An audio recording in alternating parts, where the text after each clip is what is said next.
Hi, everybody. Hello. Testing. Testing, testing. I am feeling very grateful, very happy to be here with you today. I am 8 seconds in. I'm going to hang out a second, see if and when people start to join, not to rush anything. I do want to tell you that I just got off the phone minutes ago with Nicole Deka from Feed Hamburg. And if you are a follower of this awesome Advent series, then you saw our incredible interview. And I'm saying incredible because they were incredible. I'm not trying to toot any SERVPRO horns here, but incredible interview yesterday with Debbie and Marianne from Feed Hamburg. And one thing that just has really impressed me with that organization, but especially with Nicole, who really kicked that whole thing off, is just the authenticity, the genuine desire to care for and help the community that just pervades everything they do. And with Nicole, it was funny because I, of course, tried to express that to her. I said, you've done so much, you've been so great. And the first thing she said to me is, it's not really me, it's the community. We gave people a way to help, and it's the community that really did this, it's not me. And I thought that was just an awesome attitude for a leader to have. Somebody who could, be so humble and absolutely deserves, everything I just said. It is a great leader. It has done something incredible. So Nicole, if you're watching, just, if I were wearing a hat, hats off to you. I don't know what else to say. You've done something really incredible with Feed Hamburg. So if you're here, if you're watching, leave me a comment. Let me know. If you share the stream, that would be awesome as well.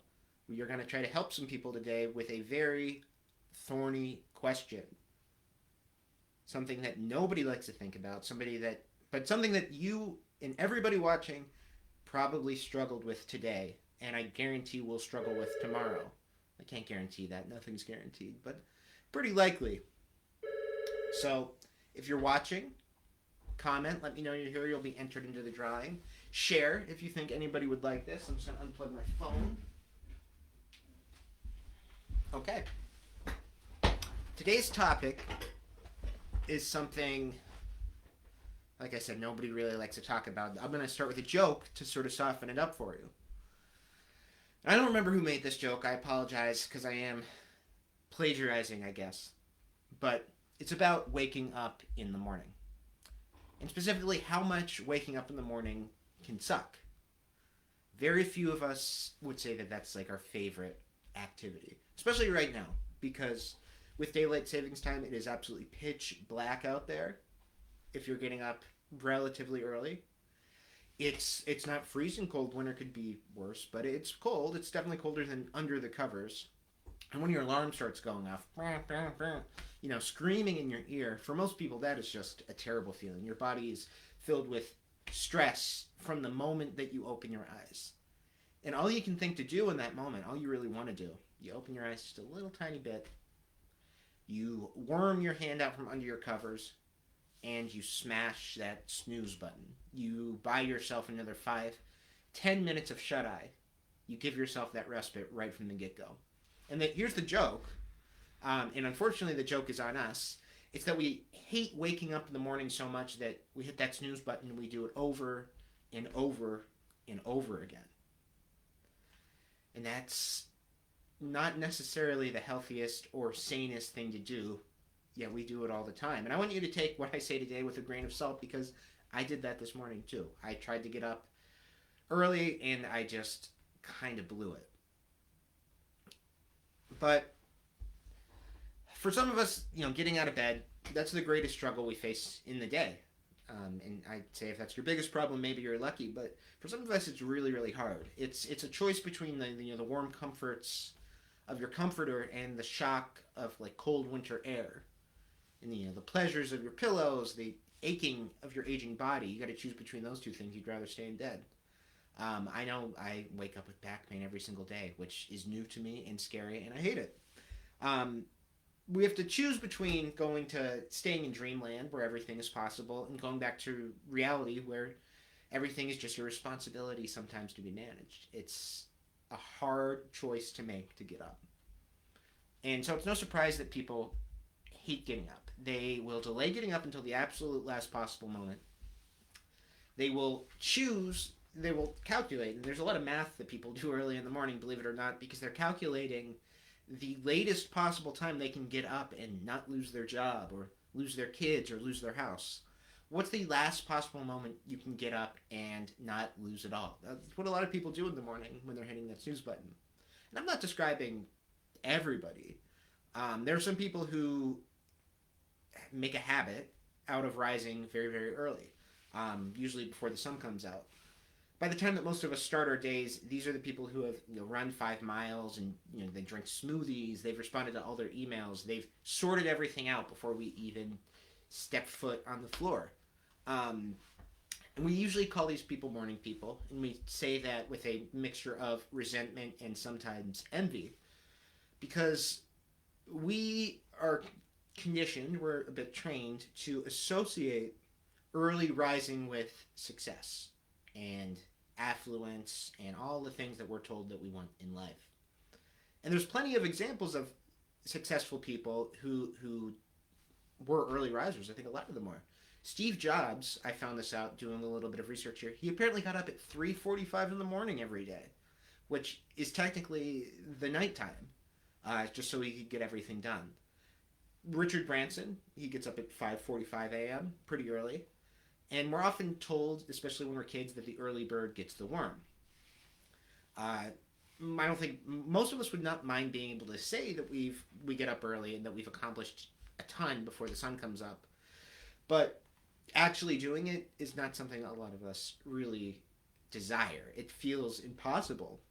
Morning people, we're kind of told, are just wired differently. That's not totally true. I mean, there is some truth to it. There's been research. I was looking at a study, I think from 2017, in a scientific journal called PLOS ONE.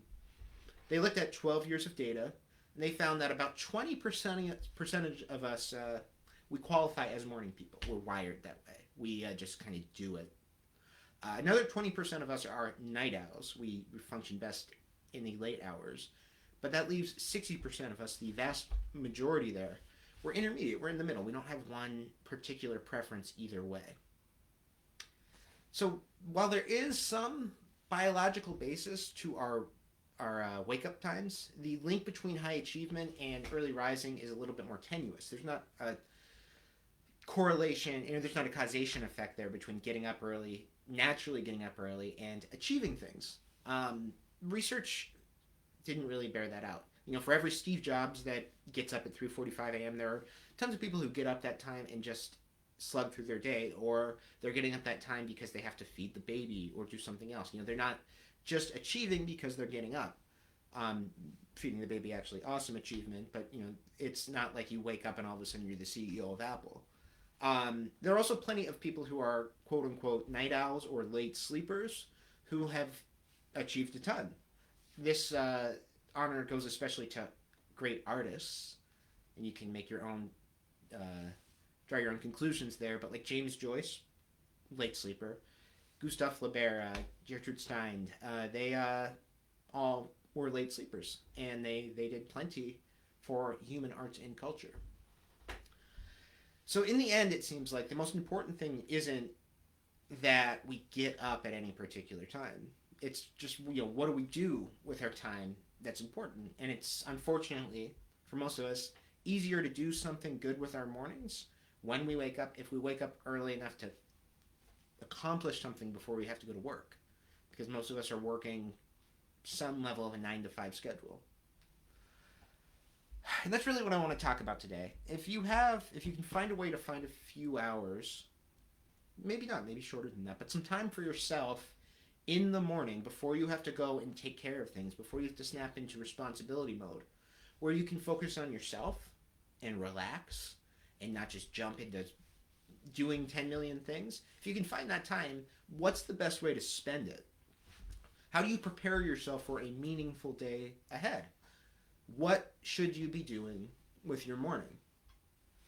most of us have certain rituals that we complete. I mean, even if those rituals are just like hastily brushing our teeth and combing our hair and just running out the door, that's a ritual, that's a routine, it's something that you do every single morning.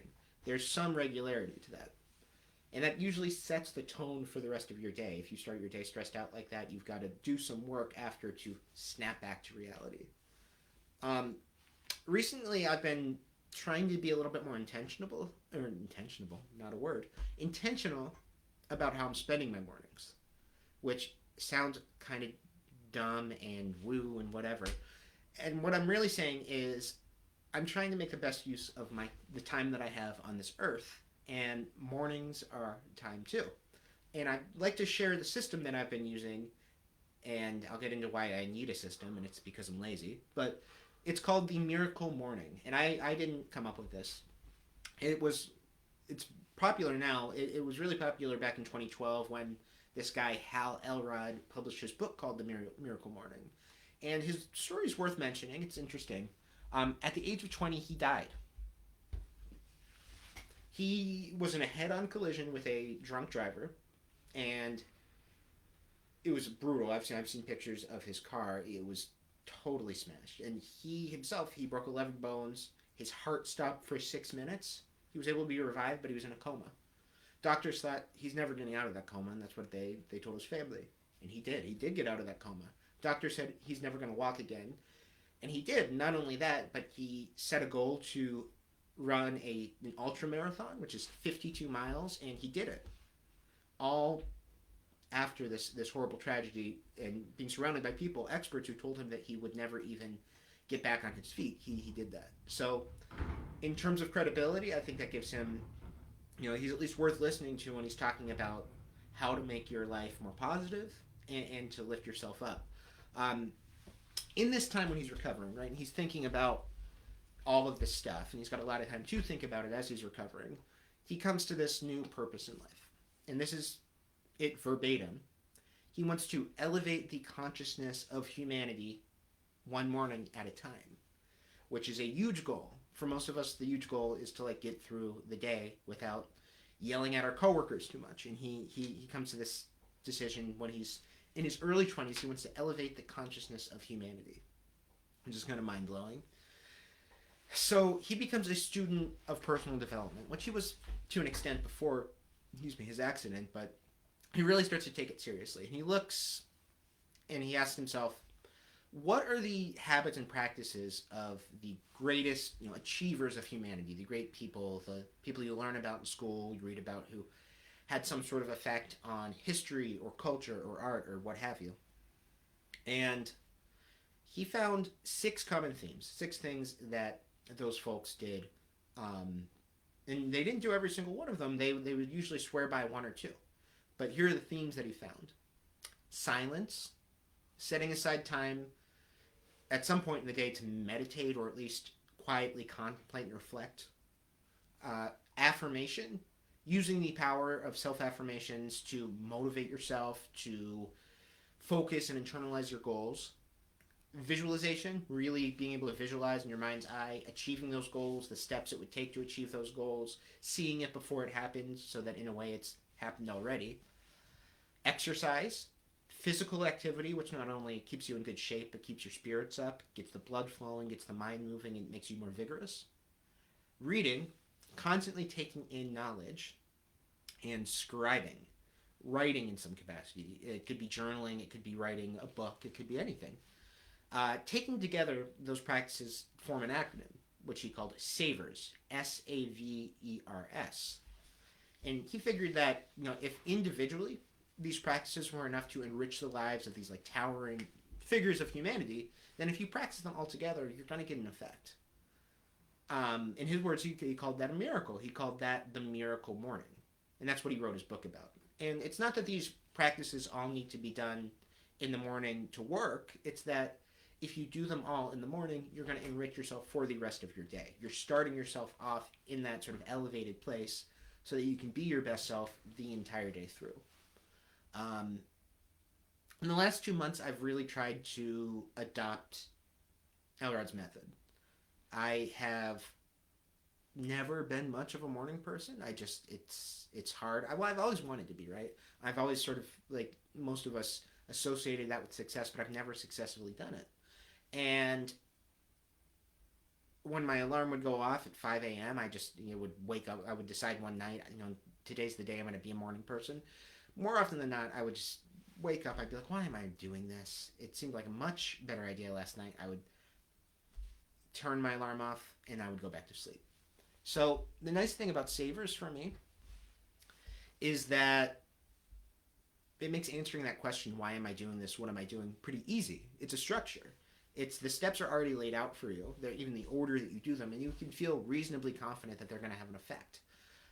And like I said before, I need the structure because I am lazy in some ways. Forming my own practice is hard. Taking one that somebody's done all this research on is relatively easy.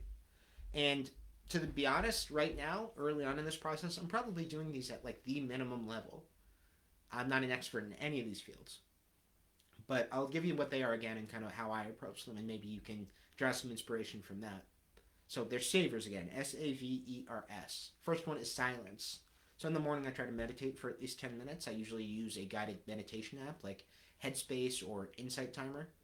Then I move on to affirmations. I've kind of crafted a few I am statements, and these are usually focused on health, family, creativity. They're focused on my career.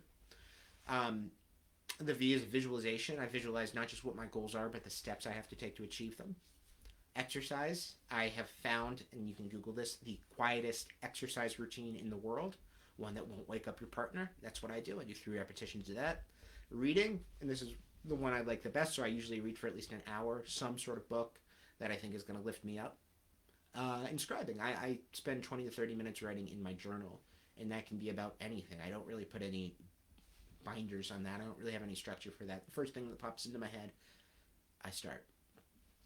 The sum total of all that work, it's not been a miracle. I haven't broken through to a higher level of consciousness. I'm still the same dude. But the real benefit is when I wake up and I do that, I feel this much greater sense of control over my life, which is really, really important right now. And it's easy to see why. If you compare that miracle morning to the mad dash of the snooze button, if you snooze, you're waking up at that last possible moment not to lose it all. And you're scrambling to get out the door. Your day is starting on a stressful note. And not only that, but you're letting whatever your responsibilities are in the future take control of you now. Instead of doing work when you get to work, you're already sort of working. You're letting work dictate how you're eating your breakfast and brushing your teeth. It's kind of crazy when you think about it. And when you have the miracle morning, if you wake up early enough to do it, or if I wake up early enough to do it, it's not just that I get to relax or write or read or all these things that I do enjoy. It's that I have a choice in how I'm spending my time. And that is really what makes a difference for me. That choice, that feeling of freedom, the feeling that I am being intentional about what I'm doing. So when I finally do get ready for work and I walk out the door, I'm not stressed. I'm not feeling crazy. I'm not feeling harried. I've already spent hours doing something for myself, acting like a free person, being in control, making choices for myself. So no matter what happens that day, and in sales, I'll tell you, some days are real bummers.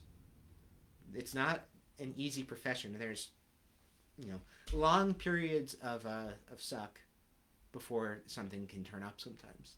But no matter what happens to me that day, no matter how much that happens, nobody can take away the fact that I did that in the morning, that I had some sort of control, that I'm working towards something. Maybe it's elevated consciousness. Maybe it's just feeling a little bit better. For me, it's usually somewhere in between. So even if you're not a morning person, and so few of us are, I'd still recommend giving this miracle morning a shot. The savers that Hal Elrod has described. And I'll put them in the comments. If you do try it, I would love to know what you think. And I'd also like to know what you're doing now. What is your morning routine? Are you a snooze button person? Are you a 5 miles run before 7 a.m. person? Are you somewhere in between? Where are you now and where do you want to go? Sometimes just saying that out loud is going to make a difference in getting you to the place you want to be. So, thank you for joining me. This has been SERVPRO's Awesome Advent. am very glad to have been with you. We will be back tomorrow at 10 a.m. Comment.